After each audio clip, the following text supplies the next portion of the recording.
Hello అండి. Welcome back to our channel సరే story time. ఈరోజు చెప్పుకోబోయే కథ ప్రాణసఖి. కథలోకి వెళ్ళబోయే ముందు తప్పకుండా లైక్ చేసి, కామెంట్స్ ఇచ్చి, సబ్స్క్రైబ్ చేసుకోండి ఫ్రెండ్స్. ఇక కథ చూద్దామా? ప్రాణసఖి 59 ఎపిసోడ్.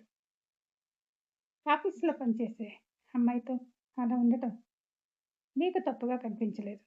ఇది నా పర్సనల్. ముందు నువ్వు ఎందుకొచ్చావో చెప్పు అన్నాడు రిషి.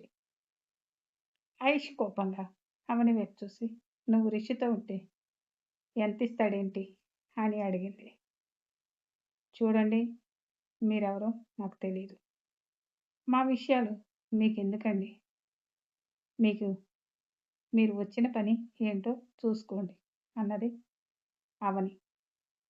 మీలాంటి వాళ్ళు ఆఫీస్లో చేరి బాస్ని తమ అందచందాలతో ఆకట్టుకోవాలని చూస్తారు. అయినా ఆ షోడబుడ్డి కళ్ళద్దాలు పెట్టుకొని నువ్వెలా అందంగా కనిపించావు రిషికి అన్నది. ఆయుష్ అలా అనగానే అవనికి కోపం వచ్చి, పెళ్ళాం ఎలా ఉన్నా మొగుడికి అందంగానే కనిపిస్తుంది. ఏమంటారు రిషి గారు అని అన్నది అవని. అవని అలా అనగానే, మొగుడా? ఎవరు? ఎవరికి మొగుడు అంటూ కోపంగా చూసింది ఆయుష్. ఇంకెవరు, ఈయనగారే అంటూ రిషి చేతిని పట్టుకొని పక్కన నిలబడింది అవని. ఆయుష్కైతే అవని చెప్పింది నిజమా అబద్ధమో అర్థం కాక, రిషి తను అలా అంటుంటే మీరేంటి ఏం మాట్లాడకుండా అలా ఉన్నారు అని అన్నది ఆయుష్. తను చెప్పింది నిజం కాబట్టే ఏమీ మాట్లాడటం లేదు. ఏంటి రిషి నువ్వనేది? నీ భార్య అవని కదా, తనని నీ భార్య అంటావేంటి? నీ భార్య పుట్టింట్లో ఉంది కదా అని అడిగింది. అవనికి నాతో పెళ్లి కాకముందు నుంచి ఈ ఆఫీస్‌లో వర్క్ చేస్తుంది. పెళ్ళైన తర్వాత కూడా ఆఫీస్‌కి వస్తుంది. తనే అవని నా భార్య అని చెప్పాడు రిషి. ఏంటి, తను నీ భార్య అవనినా అంటూ అవని వైపు చూసి, తనని ఎలా పెళ్లి చేసుకున్నావు రిషి? నీరేజేంటి? నువ్వేంటి? తను నీకెలా నచ్చింది అని అడిగింది. ఐశ్వర్య, నీ లిమిట్స్‌లో నువ్వుండు. ఇప్పుడు తను ఎవరో తెలిసింది కదా, ఇక నువ్వెళ్ళొచ్చు అన్నాడు. అది కాదు రిషి, నువ్వు తలుచుకుంటే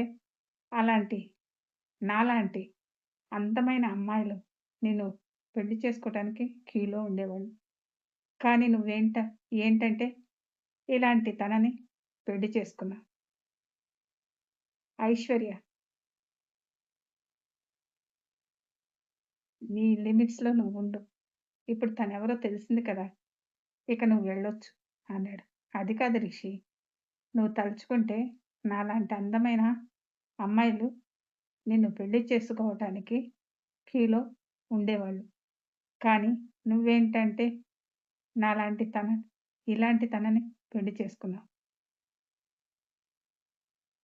ఆయుష్ అలా అనగానే అవనికి చాలా బాధేసింది. రిషి కోపంగా, షటప్ ఐశ్వర్య, తను నా భార్య. తనని కామెంట్ చేసే హక్కు నీకు లేదు అని అన్నాడు. నేను కామెంట్స్ ఎక్కడ చేశాను? ఉన్నదే చెప్పాను రిషి. నీకసలు తను తన మెడలో తాళి కట్టాల్సిన అవసరం ఏమొచ్చింది? దూరంగా నిలబడి ఉన్న అవని చేయి పట్టుకొని దగ్గరకు లాక్కొని, నా భార్య అందం గురించి ఒకళ్ళు చెప్పాల్సిన పని నాకు లేదు. తను ఎంత అందంగా ఉంటుందో నాకు తెలుసు. ఇక వెళ్ళి నీ పని చూసుకుంటే బెటర్ అని అన్నాడు రిషి. ఆయుషికి కోపమొచ్చి, నాకిక్కడ ఉండాలనే లేదు. నేను ఇంటికి వెళ్తాను అని అన్నది. అవునా? సరే బయట డ్రైవర్ ఉంటాడు, వెళ్ళు అని చెప్పాడు రిషి. తను వెళ్తానని చెప్పగానే రిషి ఉండమంటాడేమో అనుకుంది. రిషి ఉండమనకుండా వెళ్ళమనేసరికి చాలా ఇన్సల్ట్‌గా ఫీలయింది ఐశ్వర్య. "మీ కారేం అక్కర్లేదు. నేను క్యాబ్ బుక్ చేసుకొని వెళ్తాను" అని కోపంగా అన్నది. "ఓహ్! ఓకే. బాయ్" అని చెప్పాడు రిషి. రిషి అలా ప్రవర్తిస్తుంటే ఆయుష్‌కి ఒళ్ళు మండిపోయి బయటికి వెళ్ళిపోయింది. ఆయుష్ అలా వెళ్ళటం కౌశల్ చూసి, తనేంటి రిషి సార్ రూమ్‌లో నుంచి అంత కోపంగా వెళ్తుంది? ఏమై ఉంటుంది? అవని కూడా రిషి రూమ్‌లోనే ఉందే. ఏమై ఉంటుందా? అని ఫైల్ తీసుకొని రిషి దగ్గరకొచ్చాడు కౌశల్. ఆయుష్ వెళ్ళగానే అవనిని వదిలి, సారీ అవని, ఈ ఐశ్వర్యకి డబ్బున్నది అన్న అహంకారం చాలా ఉంది. అందుకే అలా మాట్లాడింది.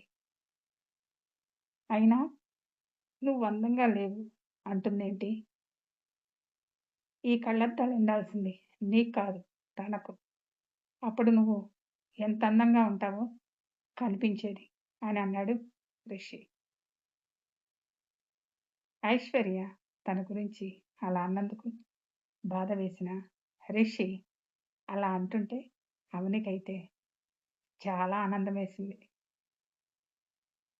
ఏంటి అవని ఏం మాట్లాడటం లేదు? ఇంకా బాధపడుతున్నావా? అని అడిగాడు. రిషి అలా అనగానే రిషిని హగ్ చేసుకొని, లేదు చాలా సంతోషంగా ఉంది రిషి గారు. అవని ఏం మాట్లాడుతున్నావు? సంతోషంగా ఉండటం ఏంటి? మా ఆయన నన్ను అందంగా ఉన్నావు అంటే ఆనందంగా కాకుండా ఎలా ఉంటాను అంటూ ఆనందంతో రిషి లిప్స్ పైన కిస్ చేసింది. కౌశల్ డోర్ కొట్టి లోపలికొచ్చేసరికి అవని రిషిని కిస్ చేస్తూ కనిపించింది. కౌశల్ చూసి షాక్ అయ్యాడు. రిషి కౌశల్ రావటం చూసి అవని నుంచి దూరం జరిగిపోయిందిలే. దూరం జరిగి అవని అన్నాడు.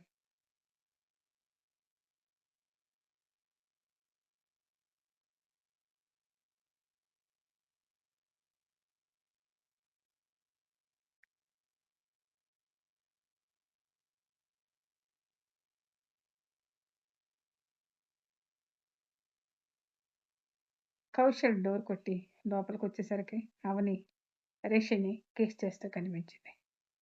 కౌశల్ చూసి షాక్ అయ్యాడు. రిషి కౌశల్ రావటం చూసి అవని నుంచి దూరం జరిగి పోయిందిలే అవని అన్నాడు. అవనికి రిషి అంటుంది అర్థం కాక, ఏం పోయింది రిషి గారు అని అడిగింది. అదే కంట్లో నలక పడితే ఊతున్నావు కదా, అది పోయింది అంటున్నాను అని. ఏంటి కౌశల్ ఇలా వచ్చావు అని అడిగాడు. అవని కిస్ చేస్తున్నట్లే కదా నాకు కనిపించింది. ఈ రిషి ఏమిటి నలక పడింది అంటున్నాడు అని ఫైల్ మీద సైన్ కావాలి సార్ అన్నాడు. అవనికి రిషి అలా ఎందుకన్నాడో అర్థమై, అయినా లోపలికొచ్చేటప్పుడు అడిగి రావాలి కదా అన్నది అవని. నువ్విలా బరి తెగించి ఆయన్ని ముద్దు పెట్టుకుంటావని తెలియక అని మనసులో అనుకొని, నెక్స్ట్ టైం అడిగి రమ్మంటేనే వస్తాను అని, సార్ ఇదిగోండి ఫైల్ అని ఇచ్చాడు. రిషి గారు తర్వాత సంతకం పెడతారు, నువ్వు వెళ్ళొచ్చు అన్నది అవని. కౌశల్ కోపం వచ్చి, ఇంకా నలక తీయటం అవ్వలేదా అవని అని వ్యంగ్యంగా అన్నాడు. నువ్వు ఇలా బరి తెగించి ఆయన్ని ముద్దు పెట్టుకున్నావు అని తెలియక అని మనసులో అనుకొని, నెక్స్ట్ టైం అడిగి రమ్మంటేనే వస్తాను అని ఇదిగోండి ఫైల్ అని ఇచ్చాడు. రిషి గారు తర్వాత సంతకం పెడతారు, నువ్వు వెళ్ళొచ్చు అన్నది అవని.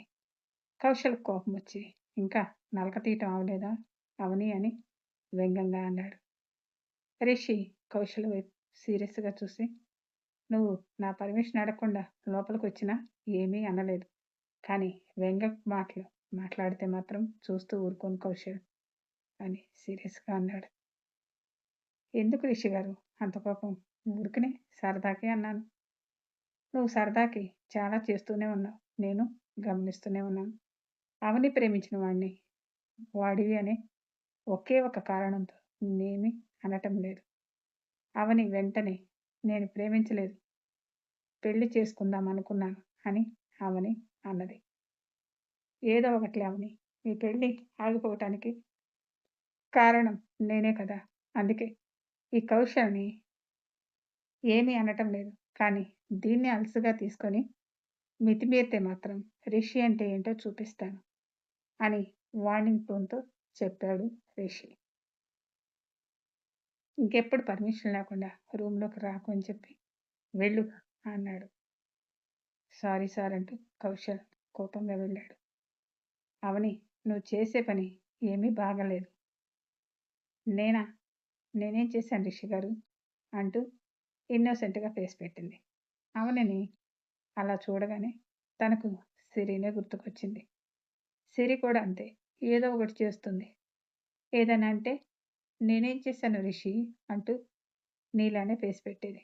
మరి సిరినే కదా మీకు తోడు నవ్వాలని మీ చేత నా మెడలో తాళి కట్టేలా చేసింది. మనల్ని కలిపింది సిరినే అని నాకెప్పుడో అనిపించింది. అవని అలా అంటుంటే నిజంగా సిరినే నేను ఒంటరిగా ఉండటం ఇష్టం లేక అవనిని నా జీవితంలోకి పంపించిందా? నా మనసులో సిరికి తప్ప ఎవ్వరికీ స్థానం ఇవ్వలేను. అవని ఎన్ని చెప్పినా సిరి ప్లేస్‌ని అవనికి ఇవ్వలేను అని అనుకోని నీకు మాట్లాడే అవకాశం ఇస్తే ఇలానే చెప్తూ ఉంటావు కానీ ముందు వెళ్ళి ఆఫీస్ పని చూడు అని అన్నాడు. అబ్బా! వెళ్తానులే నాకు ఆఫీస్ వర్క్ చేయాలని తెలీదా ఏంటి?